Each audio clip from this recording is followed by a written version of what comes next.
오늘은 그 복음과 그 복음을 들은 사람들의 반응이라는 제목으로 여러분과 말씀을 좀 나누어 보고자 합니다. 요즘 저는 조금 리액션에 시달리고 있어요. 무슨 말을 하면 제가 웬만하면 다 응 이렇게 하니까 굉장히 싫어하고, 정확한 말한 것에 근거한 리액션을 하라고 요즘 제가 아주 압력을 받고 있습니다. 누구에게서 뻔하죠. 그럼 제가 보기와는 다르게 책 읽는 것도 좋아하고, 제가 또 음악을 되게 좋아합니다. 특별히 과거에는 유행가라는 거는 거의 안 들었고, 20살 이후 예수님 믿고 유행가를 전혀 못 들으니까 저 안에 있는 이 정서적인 기갈이 해소가 안 돼서, 그때부터 제가 미술 전시회나 클래식 음악을 좀 들었습니다. 정말 지루하고 따분하죠. 근데 그것도 계속 세월이 쌓이니까 어느 순간 귀가 열리고, 그리고 그 음악이 추구하는 게 이렇게 보이는 거죠. 제가 유튜브에서 요즘도 이제 클래식 음악, 즉흥 연주라든가 이런 것들 많이 듣거든요. 그때 제가 한 게 굉장한 것을 발견했어요. 일본의 야마하 피아노, 그러니까 본사 매장, 거기에 이제 피아노들이 쭉 있을 거 아니에요. 야마하 피아노가 우리 때의 최고의 꿈의 피아노였고, 이것도 그거 사고 싶었는데 못 샀습니다. 이것도 급이 높았어요. 그 매장 안에는 막 1억 뭐 이런 거 있잖아요. 이렇게 되는 막 피아노들이 있거든요. 근데 이제 연주를 해보고 또 그 테스트를 해볼 수 있는 거죠. 근데 거기에 피아노가 한 대가 있는데요. 여기 창이 있고 그 앞에 피아노가 있는 거예요. 근데 그 창이 약간 두꺼운 창인데, 우리 보면 교회들에 보면 그 유리에다가 그림 그리는 거 뭐죠, 그거? 예? 글라스 뭐 그런 거 있잖아요, 그죠? 예. 그런 그림을 그리는 그런 유리더라고요. 근데 이 유리가 어떤 반응을 하냐면, 이 피아노를 치잖아요. 천천히 치면 소리에 반응하는 거예요. 그래서 처음에 조금 치고 나면 이 전체 이 유리에서 꽃이 조금 올라와요. 그러다가 막 절정에 이르러가지고 막 치면요, 이 온 앞에 유리 벽이 한 3개 정도 피아노보다 더 넓게 돼 있거든요. 거기에서 밑에서부터 그 실제로 그린 것과 같은 그 그림이 쫙 올라오면서 막 만발하게, 이렇게 만발하게 피어요. 그 어떻게 피냐, 소리에 반응하니까 이렇게 올라가는 게 보이는 거예요. 너무 신기하죠. 오늘 본문에는 그런 집단이 나와요. 복음을 듣고 대부분의 사람들은요, 복음에 대한 관심이 별로 없습니다. 반응하지 않습니다. 또 우리가 지난주에 들었던 말씀 가운데는 어떤 사람들은 반응하는데 복음에 대단히 공격적이고 반항적이고, 그리고 호전적으로 반응하죠. 자기들의 기존의 관습과 전통을 깨기 때문에 거기에 대해서는 무조건적으로 반대하는, 마치 정치적 집단처럼 행동하는 거 우리가 보게 되죠. 근데 오늘 본문에서는 여러분이 한번 기억해 놓으면 좋을 만한 베레아 사람들이 나온다는 거예요. 그 베레아 사람들의 특징이 뭔가 하면, 우리가 지금까지 사도 바울이 복음을 전하는 모든 현장에서 그때까지 볼 수 없었던 기가 막힌 반응을 한다는 거죠. 그리고 그것은 성경이 그대로 아주 보기 좋게 점잖게 기록해 놓고 있어요. 베레아에 있는 사람들은 데살로니가에 있는 사람들보다 그러니까 데살로니가 있는 사람들이 공격성을 보인 반면, 그래서 이들을 쫓아낸 반면 그들보다 훨씬 더 너그러워서 이렇게 말하고 있어요. 너그러워서. 여러분, 정말 너그러움이 복음을 받아들이는 그런 기회가 됩니까? 여러분, 너그러운 사람들은 다 천국 갈 수 있습니까? 어쩌면 이 단어는 우리 한국어가 정확하게 다 뽑아내지 못하는 번역일지도 모릅니다. 너그럽다라는 얘기는 조금 더 확장시켜서 해석하면 뭔가 새로운 것들에 대한, 뭔가 배움에 대한, 새로운 이론에 대한, 새로운 사회 현상에 대한 분석력, 그리고 오픈 마인드.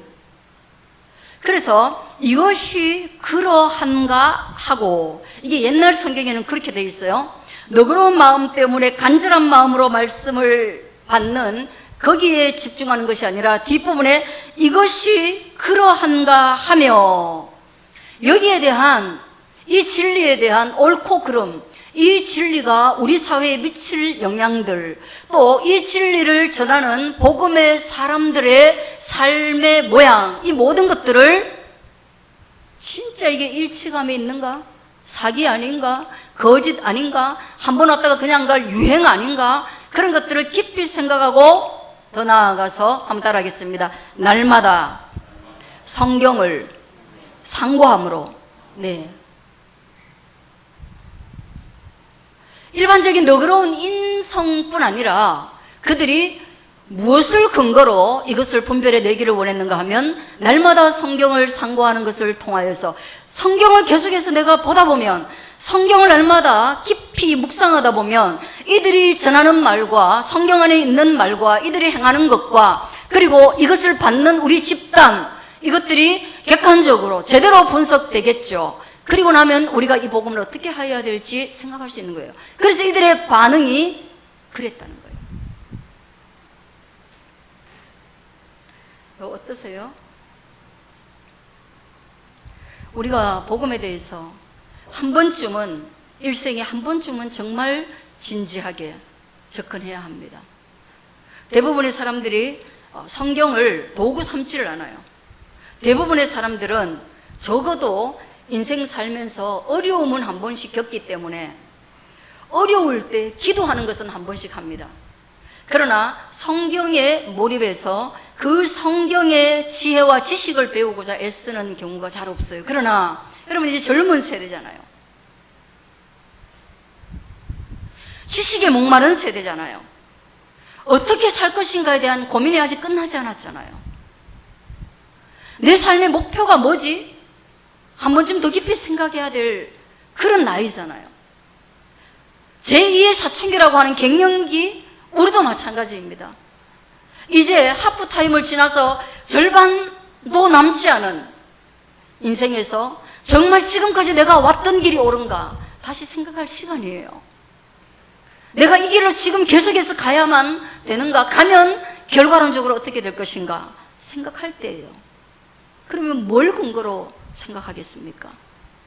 뭘 근거로? 하루가 다르게 요동치는 정치적 이슈나 매일 변하는 유행가나, 또는 10년, 20년이 되면 계속해서 바뀌는 패션의 유행을 따라서 우리가 결정할 수는 없는 거 아니에요. 말씀에서 다시 한번 기준을 잡을 수 있기를 주의 이름으로 축원드립니다. 이 긴 말씀을 다 읽으라는 거 아니에요. 이 어려운 말씀을 어떻게 다 읽겠습니까?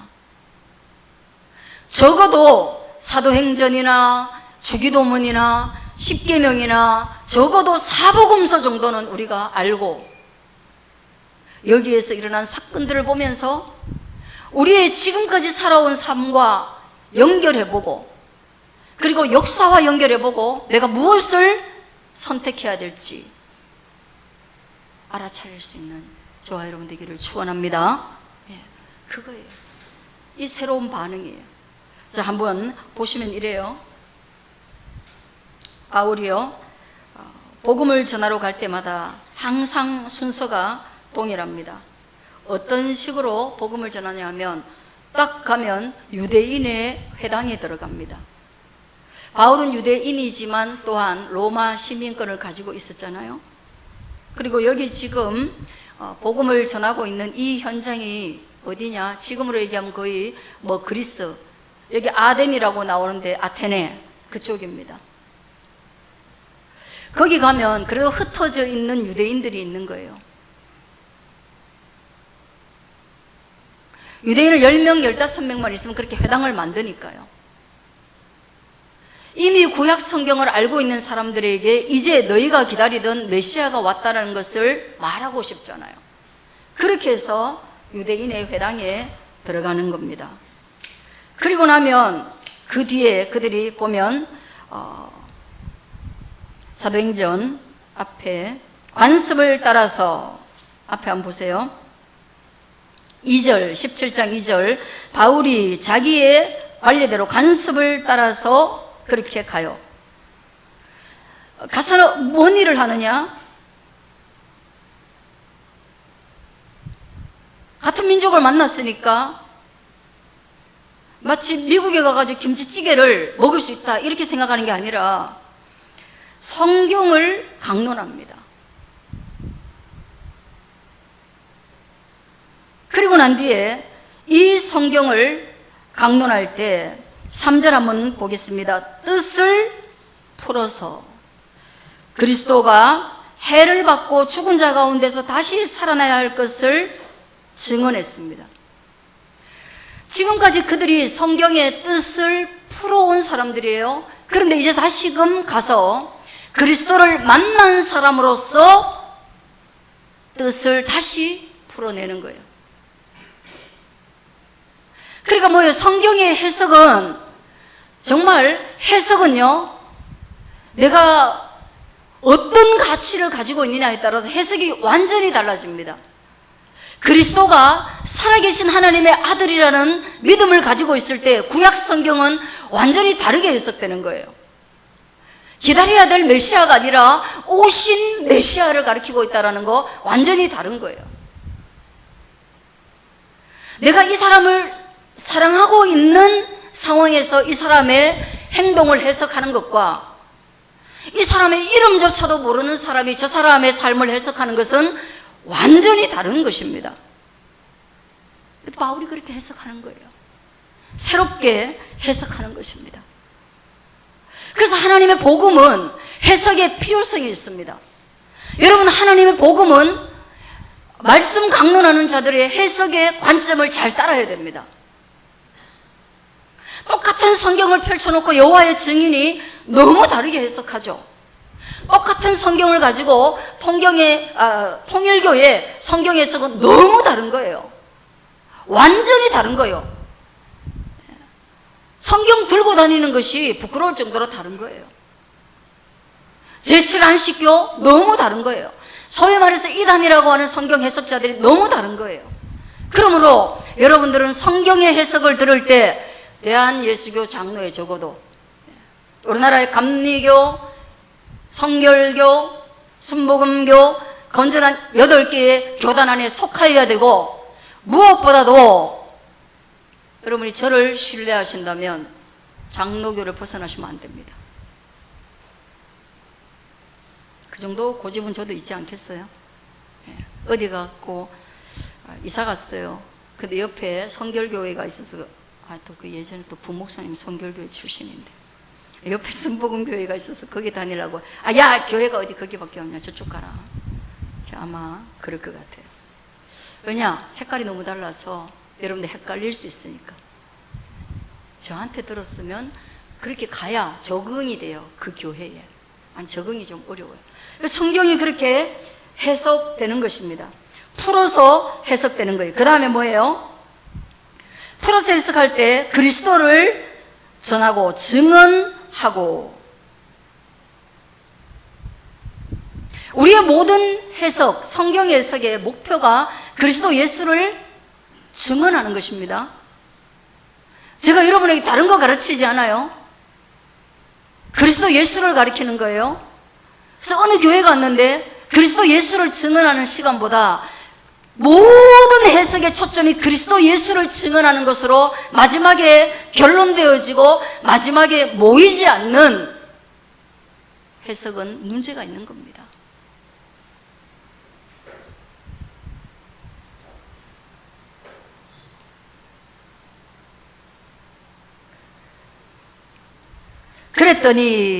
그랬더니 그 중에 사람들이 경건한 헬라인이 그리고 기부인들이 건함을 받고 믿었는데 여타 다른 사람들은 굉장한 시기심을 가지게 된 거예요. 성경 해석을 듣고 열심히 말씀을 듣고 베레아 사람처럼 열려 있을 때는 그것을 믿을 수 있는 기회가 되지만 좀 종교적으로, 교육적으로, 문화적으로 너무 다른 것이 복음이기 때문에 이 복음이 들어가는 모든 현장에서 오히려 받아들이는 사람보다 거절하는 사람이 훨씬 많았습니다. 그래서 여러분과 제가 지금 예수님을 믿고 있다면, 내가 지금 교회에 오는 것이 억지로 오는 것이 아니라 진심으로 교회에 오고 있다면, 그리고 여러분이 죽어서 천국 간다라는 것을 믿는다면, 그것은 정말 여러분들이 베레아 사람처럼 점잖지도 않았는데도 불구하고 그렇다면 여러분이 하나님의 부르심에 사로잡혀 있고 하나님의 은총을 입은 사람이라는 것을 생각하셔야 돼요. 하나님의 여러분을 사랑하셨고 여러분이 하나님의 사랑을 입으신 것입니다. 그렇다면 이제 좀 여러분들이 성경이 끊임없이 해석하고 증언하는 이 복음의 말씀에 조금 더 한 발만 담그지 말고 삶을 담글 수 있기를 주의 이름으로 축원드립니다. 제가 만난 많은 사람들 중에 소위 말해서 성공하는 사람들의 특징이라는 게 조금 있습니다. 성공하는 사람들의 특징이 뭐냐 하면 제가 옆에서 성공도 못했는데 뭐 이렇게 몇 명이 앉아가지고 둘러앉아서 이야기를 하는데 저 사람이 막 너무 열심히 뭘 주장하잖아요, 한 사람이. 그럼 저는 뭐 별로 성공하지 못한 사람이고 한 사람 대단히 성공해 있어요. 제가 볼 때 사회적으로 지금 성공한 사람들. 근데요, 마음이 굉장히 열려있고 이 들을만 하지 않은 말에도 굉장히 경청하고 거기에 대해서 정말 좋은 반응을 하는 것을 제가 참 많이 봤어요. 저는 좀 부끄럽죠. 성공한 사람이 말하는 시간이 필요한데 이 사람이 말을 더 많이 하니까 저는 시간이 아까운데, 근데 굉장히 경청하더라고요. 그런 특징이 있습니다. 실패하는 사람들의 대부분의 특징은 안 듣습니다. 조금 듣다가 내가 안다고 생각합니다. 조금 듣다가 정보의 문제가 아니라 내가 너보다 낫다고 생각합니다. 그러니까 메신저에 대한 신뢰도를 그냥 아예 그 신뢰도 때문에 메시지를 안 듣습니다. 그래서 그 어떤 말도 잘 안 들어가요. 그런 사람에게는 변화와 발전이 잘 안 일어나더라고요. 교회도 마찬가지입니다. 크다는 교회 목사님, 훌륭하다는 목사님, 책을 여러 권 쓰신 목사님, 그런 목사님과 앉아서 대화할 때 저는 굉장히 편함을 느꼈습니다. 우리 같은 사람에게 말할 기회를 많이 준다는 것도 있지만 부드럽고 유연하다는 것을 많이 깨달아요. 그리고 잘 들어주고, 그리고 자기가 말할 자리임에도 불구하고 여러 명의 이야기를 들어주고, 그래서 나오면서 그런 생각을 합니다. 저래서 컸구나, 저래서 성장했구나, 저래서 변화를 거듭할 수 있었구나.